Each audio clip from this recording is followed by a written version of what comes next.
ابن عباس کہتے ہیں کہ دعا میں قافیہ بندی سے پرہیز کرنا، یعنی پوئٹری نہیں بنا لے دعا کو، کیونکہ میں نے رسول اللہ صلی اللہ علیہ وسلم اور آپ کے صحابہ کو پایا کہ وہ ہمیشہ اس سے اجتناب کرتے تھے. پھر اسی طرح دعا میں مبالغے سے پرہیز کرنا چاہیے. رسول اللہ صلی اللہ علیہ وسلم نے فرمایا ان قریب اس امت میں ایسے لوگ آئیں گے جو طہارت اور دعا میں مبالغہ کریں گے. طہارت میں مبالغہ کیا ہے کہ اب جیسے وضو کرنا ہے نا تو اس کے لیے اتنا پانی گرانا اور دھوتے چلے جانا اور بار بار دھونا کہ ابھی صاف نہیں ہوئے، ابھی میرا خیال ہے ہم پاک نہیں ہوئے.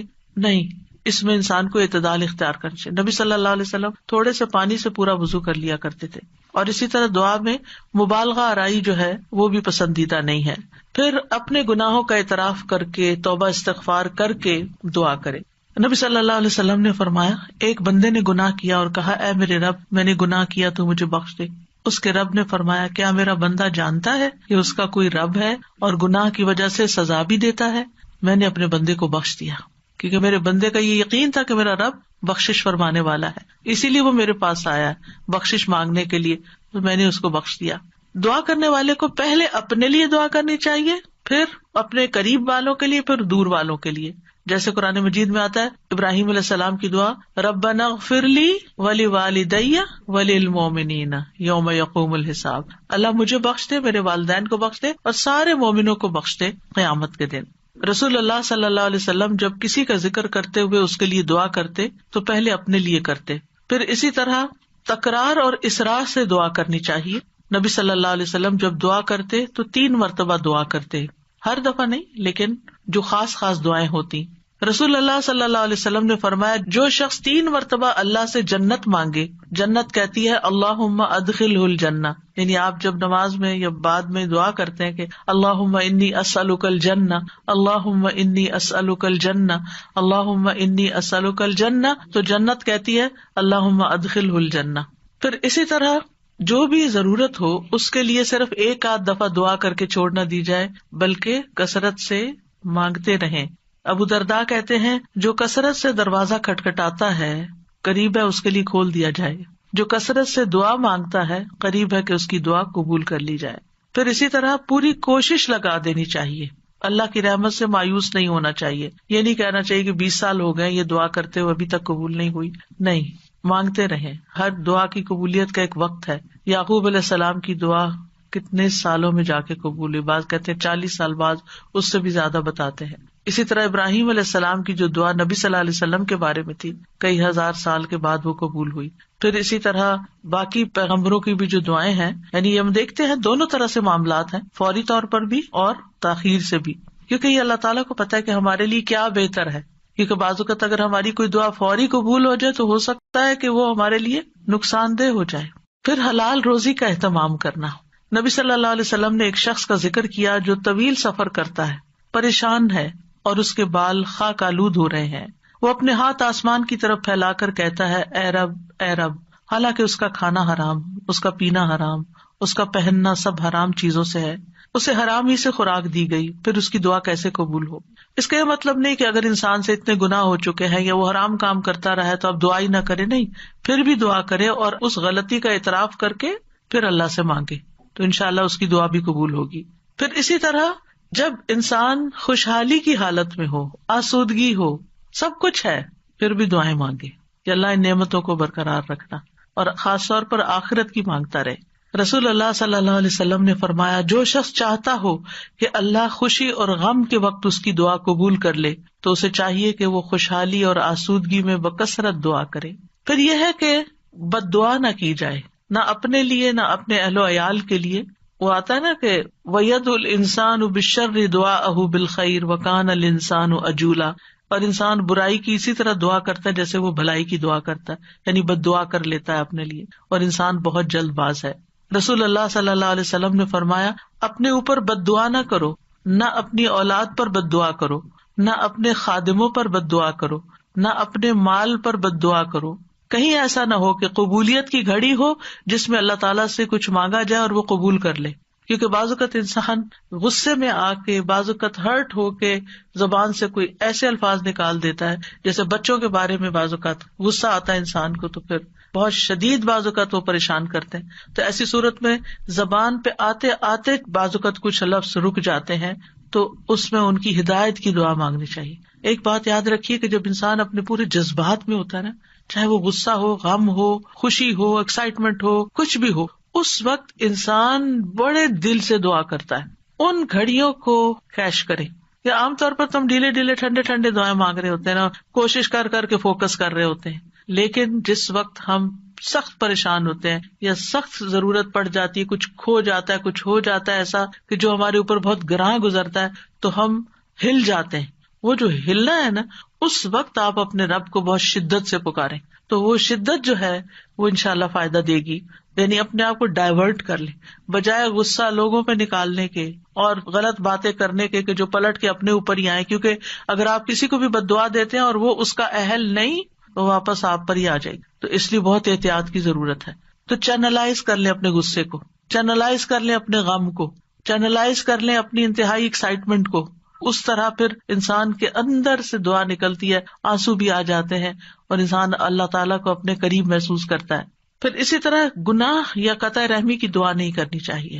یعنی گناہ تو یہ ہے کہ انسان کسی غلط کام کا سودا کر رہا ہے اور اس کے لیے دعا کرے اور آپ سے بھی کہے کہ آپ دعا کریں، حالانکہ وہ غلط کام کرنے چاہ رہا ہے، تو اس کے لیے دعا نہیں کرنی چاہیے. دوسرا یہ ہے کہ قطع رحمی نہ ہو. قطع رحمی کیا ہوتی ہے کہ مثلاً کوئی کہے اپنے کسی بچے کے بارے میں کہ یا اللہ اس کو میری آنکھوں سے دور کر دے، اس قسم کی دعائیں نہیں کرنی چاہیے. یہ بددعا میں شامل ہو جاتی ہے. اور جلد بازی نہیں کرنی چاہیے کہ بس فوراً ابھی قبول ہونی تو میں تو آئندہ دعا نہیں کروں گی. اب آپ دیکھیے کہ دعا کے معاملے میں ایک اور چیز بھی ہے، اور وہ ہے دعا میں وسیلہ اختیار کرنا. تو دعا میں کچھ وسیلے جائز ہیں، کچھ جائز نہیں. جائز وسیلے کیا ہیں؟ نمبر 1، اسماء حسنی کو وسیلہ بنا کے دعا کرنا. قرآن مجید میں آتا ہے وَلِلَّهِ الْأَسْمَاءُ الْحُسْنَى فَادْعُوهُ بِهَا، اور سب اچھے نام اللہ ہی کے ہیں، سو اسے ان کے ساتھ پکارو، اچھے ناموں کے ساتھ. مثلا ہم یہ کہیں کہ یا حی یا قیوم برحمتک استغیث. اب یہاں اللہ کے ناموں کو وسیلہ بنایا اور رحمت مانگی. یا ذا الجلال والاکرام، یا من بیدہ ملکوت السماوات والارض، یا رب ربنا، یا رب العالمین، یا ارحم الراحمین، یا اللہ یا رحمان یا رحیم، یا اللہ یا کریم، یا وہاب. رزق مانگنا تو یا رزاق. اس طرح اللہ تعالیٰ کے ناموں کو وسیلہ بنا کے آپ دعا کر سکتے ہیں. کچھ تو وہ نام ہے جن میں اسم اعظم بھی ہے، اور نبی صلی اللہ علیہ وسلم نے ان ناموں کے ساتھ دعا کی ہے جو مشہور یا حی یا قیوم وغیرہ. لیکن یہ ہے کہ چونکہ ایک عمومی ہدایت ہے کہ اللہ کے ناموں کے ساتھ دعا کی جائے، تو کسی بھی نام کو جو آپ کو بہت اچھا لگتا ہے، اللہ تعالیٰ کی کوئی بھی پیاری صفت، اس کے ساتھ اللہ کو پکار کے آپ اللہ تعالیٰ سے دعا کریں. کیونکہ یہ بھی ایک محبت کا اظہار ہوتا ہے نا، جس سے آپ محبت کرتے ہیں اس کے آپ ہر نام سے ہی پیار کرتے ہیں، بلکہ نئے نئے نام رکھتے رہتے ہیں. یا قریب یا مجیب بھی کہہ سکتے ہیں. پھر فرشتے بھی آپ دیکھیں کہ اللہ کے ناموں کو وسیلہ بنا کر دعا کرتے ہیں. الذین یحملون العرش ومن حولہ یسبحون بحمد ربہم ویؤمنون بہ ویستغفرون للذین آمنوا. کیا کہتے ہیں؟ ربنا وسعت کل شیء رحمتا وعلما. اے ہمارے رب، تو نے ہر چیز کو اپنی رحمت اور علم سے گھیر رکھا ہے. تو یہ اللہ کے ناموں کو وسیلہ بنا رہے ہیں ایک طرح سے. اس کے بعد کہتے ہیں فاغفر للذین تابوا، اللہ جو توبہ کرتے ہیں، واتبعوا سبیلک، تیرے رستے پہ چلتے ہیں، ان کو بخش دے. وقہم عذاب الجحیم، اور انہیں جہنم کے عذاب سے بچا لے. انبیاء علیہ السلام بھی اللہ کے ناموں کا وسیلہ اختیار کرتے ہیں. حضرت سلیمان نے عرض کیا تھا قال رب اغفر لی وہب لی ملکا لا ينبغی لأحد من بعدی انک انت الوہاب. تو بہت عطا کرنے والا ہے، تو مجھے بھی عطا کر. پھر اسی طرح یوسف علیہ السلام نے دعا کی تھی رب قد آتیتنی من الملک وعلمتنی من تأویل الاحادیث فاطر السماوات والارض انت ولی فی الدنیا والآخرہ توفنی مسلما والحقنی بالصالحین. تو یہاں پر فاطر السماوات والارض یہ اللہ تعالیٰ کے نام لیا گیا ہے. نبی صلی اللہ علیہ وسلم کو بھی جب کوئی مشکل پیش آتی تو آپ فرماتے یا حی یا قیوم برحمتک استغیث. اور یہ قبولیت کے اسباب میں سے ہے اللہ کے ناموں کے ساتھ دعا کرنا جو ہے.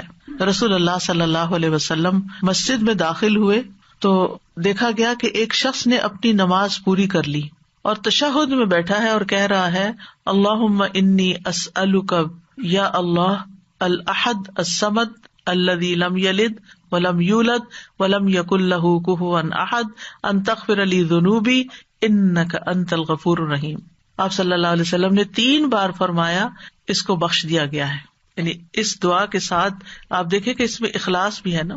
یا اللہ الاحد الصمد الذی لم یلد ولم یولد ولم یکن لہ کفوا احد، یہ سورۃ اخلاص کا حصہ ہے. ان تغفر لی ذنوبی، میں توحید خالص کا اقرار کر کے اپنے گناہوں کی معافی مانگتا ہوں. پھر یا ذی الجلال والاکرام کو لازم پکڑ لینا چاہیے. نبی صلی اللہ علیہ وسلم نے فرمایا ان ناموں کے ساتھ چمٹے رہو، یعنی روزانہ ان ناموں کے ساتھ اللہ تعالیٰ سے دعا کرنی چاہیے. پھر یہ کہ ادب کے ساتھ اس کی صفت بیان کرتے ہوئے دعا کرنی چاہیے. پھر رب کے وسیلے سے دعا کرنی چاہیے. یعنی ابو درداء کہتے ہیں اللہ تعالیٰ مومنوں پر رحم فرمائے، وہ مسلسل یہی کہتے رہے ربنا ربنا ربنا ربنا، یہاں تک کہ ان کی دعا قبول کر لی گئی. اپنے نیک اعمال کو وسیلہ بنا کے دعا کرنا، یعنی یہ وسیلہ دے سکتے ہیں ہم. اور اس کی دلیل وہ غار والے ہیں جو غار میں پھنس گئے تھے 3 لوگ، انہوں نے اپنے اپنے نیک عمل کو وسیلہ بنا کر دعا کی تو غار کے دروازے یا دھانے سے بھاری پتھر ہٹ گیا جو 3 لوگ مل کے بھی ہٹا نہیں پا رہے تھے. پھر اپنے ایمان لانے کو وسیلہ بنا سکتے ہیں. الذین یقولون ربنا اننا آمنا فاغفر لنا ذنوبنا وقنا عذاب النار، جو لوگ کہتے ہیں اے ہمارے رب بے شک ہم ایمان لے آئے تو ہمارے لیے ہمارے گناہوں کو بخش دے، یعنی ہمارے ایمان کی وجہ سے ہمارے گناہوں کو بخش دے اور ہمیں آگ کے عذاب سے بچا لے. پھر زندہ نیک لوگوں کی دعا کے ساتھ وسیلہ پکڑنا، یعنی ان سے دعا کروانا. نیک لوگوں میں سے اگر کوئی آدمی زندہ ہے، آپ کے والدین ہیں، سارا وقت عبادت میں لگے رہتے ہیں، کوئی غیبت چگلی نہیں کرتے ادھر ادھر، نانا نانی دادا دادی بزرگ ہو جاتے ہیں نا، یا والدین بھی بزرگ آپ کے پاس ہیں اور آپ دیکھتے کہ سارا دن یا وہ تسبیح کر رہے ہیں یا وہ قرآن پڑھ رہے ہیں یا وہ نمازیں پڑھ رہے ہیں اور عمر کے اس حصے میں پہنچ گئے ہیں کہ اب وہ کوئی برا کام نہیں کرتے، تو ان سے بھی خاص دعا کروانی چاہیے. یعنی ان کے پاس جا کر کہنا آپ ہمارے لیے دعا کریں یا ان سے دعا کروائیں، تو یہ دراصل آپ ان کا وسیلہ پکڑ رہے ہیں ایک طرح سے، یہ بھی وسیلہ ہے. مثلاً آپ کہہ سکتے ہیں کہ آپ میرے لیے دعا کریں اللہ تعالیٰ مجھے بخش دے، یا اگر رزق کا معاملہ ہے تو رزق، یا شفا چاہیے تو اللہ تعالیٰ سے دعا کریں اللہ تعالیٰ میری بیماری دور کر دے، یا جو بھی کوئی مسئلہ ہو. یا اسی طرح یہ کہ اگر بارش نہیں برس رہی ہے اور کوئی لوگوں کے لیے پرابلم ہو رہی ہے تو ان سے کہہ سکتے ہیں کہ وہ بھی خاص دعا کریں. حضرت عمر رضی اللہ عنہ جو تھے رسول اللہ صلی اللہ علیہ وسلم کے چچا عباس کی دعا کو انہوں نے وسیلہ بنایا تھا. انس بن مالک کہتے ہیں جب کبھی عمر رضی اللہ عنہ کے زمانے میں قحط پڑتا تو عمر رضی اللہ عنہ عباس بن عبد المطلب کے وسیلے سے دعا کرتے تھے اور فرماتے اے اللہ پہلے ہم تیرے پاس اپنے نبی کا وسیلہ لایا کرتے تھے تو پانی برساتا تھا، اب ہم اپنے نبی کے چچا کو وسیلہ بناتے ہیں تو ہم پر پانی برسا، یعنی ان سے بھی دعا کرواتے. تو انس رضی اللہ عنہ کہتے ہیں چنانچہ انہوں نے ایک دفعہ ایسے کیا تو خوب بارش برس پڑی. تو یہ جو کسی سے جا کے کہنا کہ آپ دعا کریں اس میں کوئی حرج نہیں، لیکن صرف ایک رسم بنا لینا ہر وقت دعا کے لیے کہتے رہنا، آپ دوسرے کے لیے دعا شروع کر دیں فرشتہ آمین کہے گا وہ آپ کو وہی لگ جائے گی، یعنی اس کو ایک رسم نہ بنائیں. یعنی لوگوں نے نا شدت اختیار کر لی ہے، یعنی ایکسٹریم پہ چلے گئے، یا ہر وقت یہی کہتے رہتے ہیں بس دعا کریں دعا کریں دعا کریں، یا پھر دوسری طرف کہتے کسی کو بھی نہ کہیں دعا کریں. یہ دونوں چیزیں ٹھیک نہیں، اعتدال میں رہیں. ایک عورت اپنے بچے کو لے کر نبی صلی اللہ علیہ وسلم کی خدمت میں حاضر ہوئی اور عرض کیا اے اللہ کے نبی اس کے حق میں اللہ سے دعا کیجیے اور میں 3 بچوں کو دفن کر چکی ہوں، یعنی اس سے پہلے میرے 3 بچے فوت ہو چکے ہیں، آپ اس کے لیے دعا کیجیے. آپ نے پوچھا تم نے 3 بچوں کو دفن کیا ہے؟ اس نے کہا ہاں. آپ نے فرمایا تم نے پھر جہنم سے ایک مضبوط بندش باندھ لی ہے، یعنی اللہ تعالیٰ تمہارے لیے ان بچوں کی وجہ سے آگ سے تمہیں بچا لے گا. تو یہ دعا کا ایک طرح سے وسیلہ بن گیا. اب کچھ وسیلے ناجائز بھی ہیں تو ان کا بھی پتہ ہونا چاہیے. ان میں سے فوت شدہ نیک آدمی کو وسیلہ بنانا اس کی ممانعت ہے. کیوں؟ اس لیے کہ وہ نہیں ہماری باتیں سنتے، وہ ہمارا حال نہیں جانتے. قرآن مجید میں سورۃ فاطر میں آتا ہے والذین تدعون من دونہ ما یملکون من قطمیر ان تدعوہم لا یسمعوا دعاءکم ولو سمعوا ما استجابوا لکم وَيَوْمَ الْقِيَامَةِ يَكْفُرُونَ بِشِرْكِكُمْ وَلَا يُنَبِّئُكَ مِثْلُ خَبِيرٍ. اور وہ جنہیں تم اس کے سوا پکارتے ہو وہ کھجور کی گٹلی کے چھلکے کے مالک بھی نہیں ہے. کتنی باریک سی، آپ رمضان آ رہا ہے نا تو کھجوریں کھائیں گے تو وہ چھلکا ضرور اتار کے دیکھیں کہ کیا چیز ہو، ہاتھ سے مسل دے تو نظر بھی نہیں آتا. یعنی اللہ کے سوا کوئی اتنی چیز کا بھی اصل مالک نہیں ہے. یہ ہم مانتے ہیں ہمارے پاس جو کچھ اللہ نے ہمیں دے رکھا ہے. فرمایا اگر تم انہیں پکارو تو وہ تمہاری پکار سنتے ہی نہیں. یہ جو لوگوں نے ایک ڈھنگ بنا رکھا ہے نا, بزرگوں کی قبروں پہ جا کر ان سے کہتے ہیں آپ ہمارے لیے دعا کریں. بھائی وہ فوت ہو چکے ہیں, وہ کیسے سن سکتے ہیں؟ آپ کو اگر کوئی بے ہوش کر دے تو آپ کو کوئی بات نہیں سنائی دیتی, آپ سوئے پڑے ہو تو آپ کو سنائی نہیں دیتی, تو آپ فوت ہو کے کیسے کسی کی باتیں سننا شروع ہو گئے؟ اور اگر وہ سن بھی لیں تو تمہیں جواب نہیں دے سکتے. اگر وہ سن لیں, اللہ چاہے تو کسی کو بھی سنوا سکتا ہے. اور خاص طور پر جب میت کا حساب کتاب ہو رہا ہوتا ہے شروع میں, تو اس وقت وہ جوتوں کی چاپ وغیرہ سنتا ہے. اگر اس وقت کوئی کہے کہ اس وقت میں اس نیک انسان سے کہتا ہوں اور یہ سن رہا ہے کیونکہ جوتوں کی چاپ سن رہا ہے تو میری بات بھی سن لے گا, مستجابوا لکم, وہ تمہیں جواب نہیں دے سکتے, تمہارے لیے کچھ کر نہیں سکتے. اس وقت ان کو اپنی پڑی ہے, ان کا تو اپنا امتحان ہونے لگا ہے, وہ تمہارے لیے کہاں سے دعائیں کریں گے؟ اور قیامت کے دن تمہارے اس شرک کا انکار کر دیں گے. اور آپ کو خوب خبر رکھنے والے اللہ کی مانند کوئی بھی خبر نہیں دے سکتا.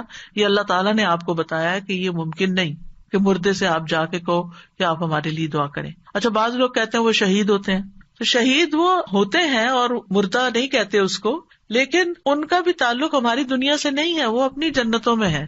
قرآن مجید میں ایسے لوگوں کی مذمت کی گئی ہے جو اپنے اور رب کے بیچ میں غیر اللہ کو وسیلہ بناتے ہیں. سورۃ الزمر میں آتا ہے, الا للہ الدین الخالص والذین اتخذوا من دونہ اولیاء ما نعبدهم الا لیقربونا الی اللہ زلفی ان اللہ یحکم بینہم فیما ہم فیہ یختلفون ان اللہ لا یہدی من هو کاذب کفار. خبردار, خالص دین صرف اللہ ہی کا حق ہے, اور وہ لوگ جنہوں نے اس کے سوا اور حمایتی بنا رکھے, اللہ کو چھوڑ کے اوروں کو اپنا مددگار سمجھ رکھا ہے, وہ کہتے ہیں ہم ان کی عبادت نہیں کرتے مگر اس لیے کہ یہ ہمیں اللہ سے قریب کر دیں. ہم بزرگوں کی قبر پہ اس لیے جاتے ہیں کہ وہاں زیادہ دعا قبول ہوتی. یہ کہاں سے پتا چلا آپ کو؟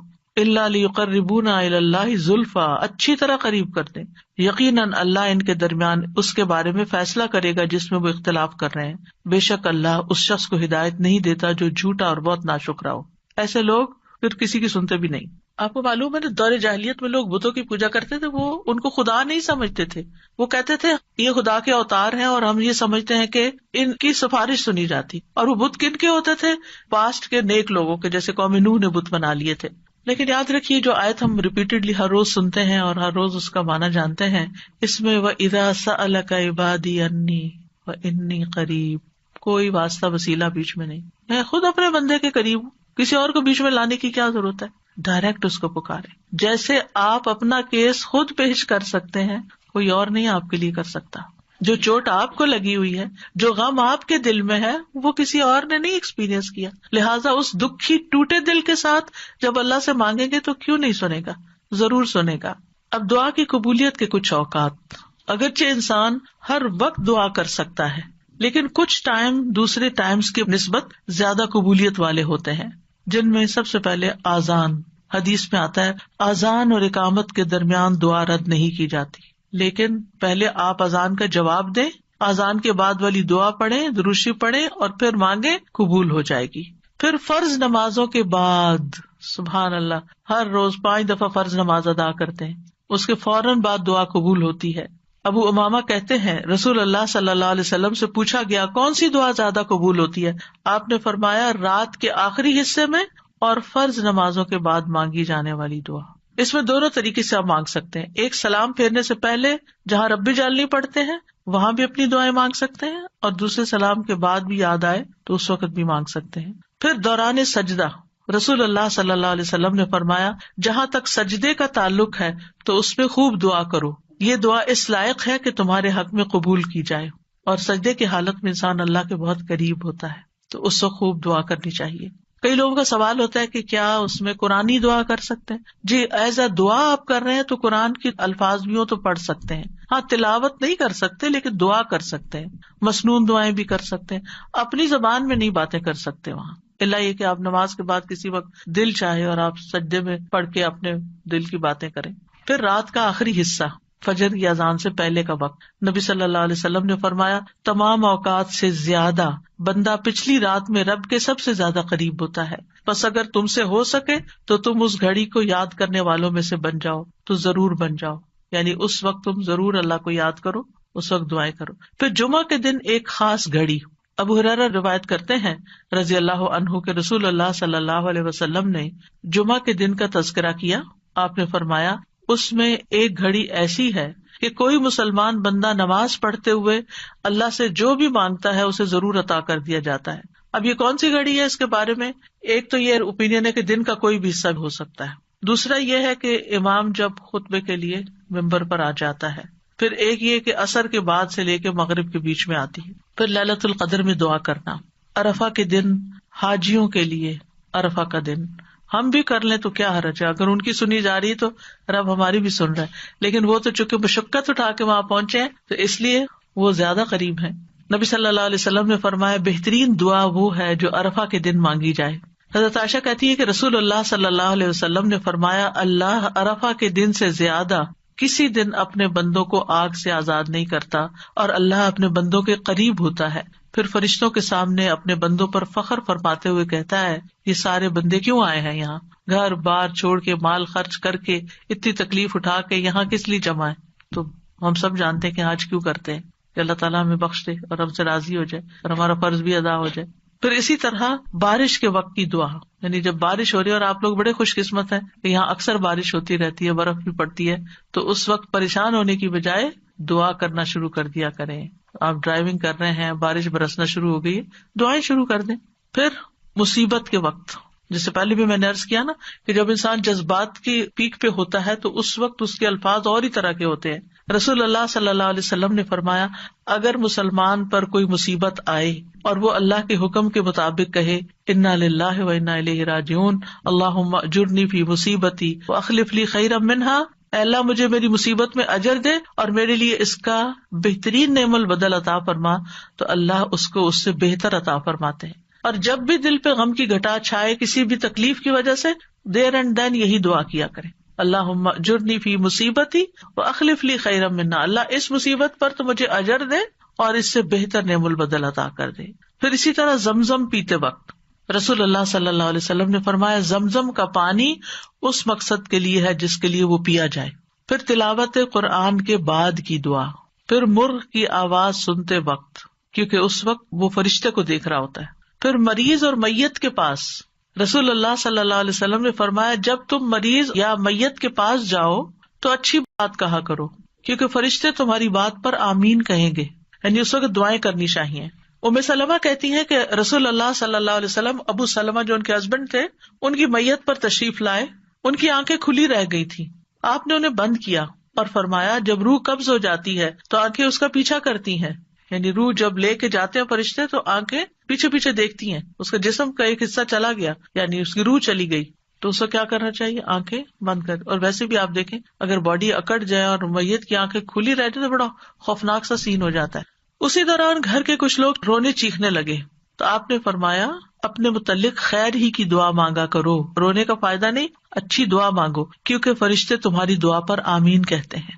پھر وہ لوگ جن کی دعائیں قبول ہوتی ہیں ان میں مجاہد فی سبیل اللہ اور حج اور عمرہ کرنے والا.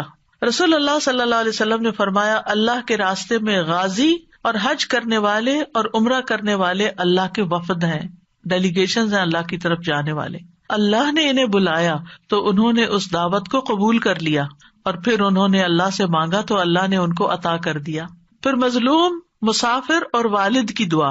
نبی صلی اللہ علیہ وسلم نے فرمایا 3 قسم کے لوگوں کی دعائیں قبول ہوتی ہیں اور ان کی قبولیت میں کوئی شک و شبہ نہیں. نمبر 1 مظلوم کی دعا، اس میں مثال ہے نوح علیہ السلام کی. مسافر کی دعا، اس میں مثال ہے موسیٰ علیہ السلام کی. اور والد کی اپنی اولاد کے لیے دعا، ابراہیم علیہ السلام کی. اسی طرح اولاد جو اپنے والدین کے لیے دعا کرتی ہے. نبی صلی اللہ علیہ وسلم نے فرمایا جنت میں آدمی کا درجہ بلند کر دیا جاتا ہے تو وہ کہتا ہے کہ یہ کیسے ہوا؟ کہا جاتا ہے تمہاری اولاد کے تمہارے حق میں استغفار کے سبب، تمہاری اولاد تمہارے لیے دعائیں کر رہی تھی اس لیے تمہیں اپ گریڈ کر دیا گیا. پھر اسی طرح کسی کی غیر موجودگی میں اس کے لیے دعا کرنا، یعنی منہ پہ تو لوگ دعائیں دے ہی دیتے ہیں لیکن جب آپ سامنے ہی نہیں ہے، آپ کو خبر ہی نہیں ہے تو آپ کے لیے کوئی دعا کر رہا ہے، وہ بہت ویلیوبل دعا ہے. پھر روزے دار کی دعا جب تک کہ وہ افطار نہ کر لے. پھر اللہ کا کثرت سے ذکر کرنے والا اور عادل حکمران. پھر وضو اور اللہ کا ذکر کر کے سونے والا، اس کی دعا.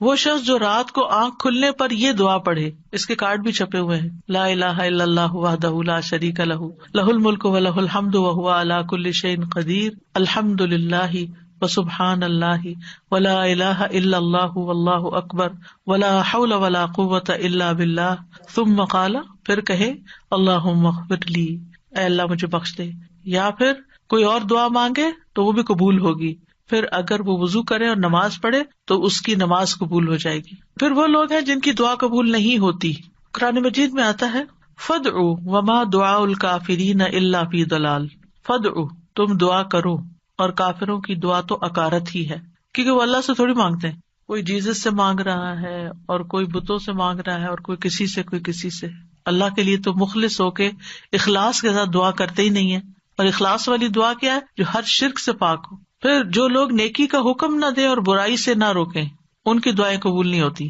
عائشہ رضی اللہ تعالیٰ عنہ کہتی ہیں، ایک مرتبہ رسول اللہ صلی اللہ علیہ وسلم میرے پاس تشریف لائے تو مجھے آپ کے چہرے سے محسوس ہوا کہ آپ کی طبیعت میں کچھ گھٹن ہے۔